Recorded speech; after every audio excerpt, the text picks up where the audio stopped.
2002 GMC Yukon 5.3 liter.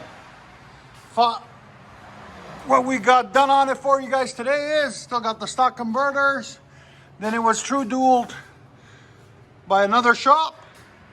And then what we did is put new tailpipes on it right there, all the way back into 4-inch black tips, angle cut.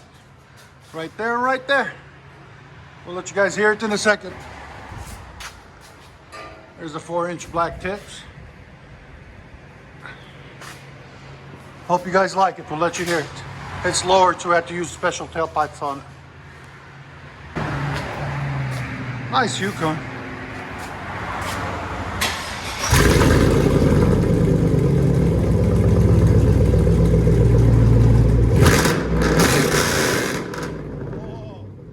Always love true duals. They never disappoint.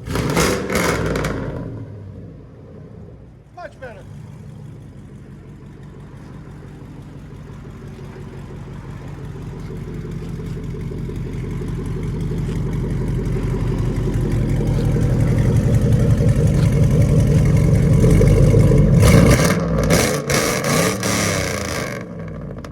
Sounds amazing, man. I love it.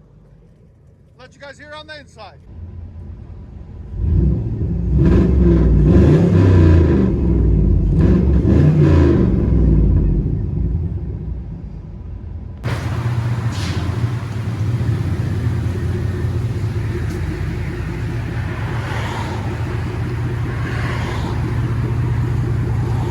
That's what it sounds on idle. You always want to do true duals if you can afford it. They always sound the best.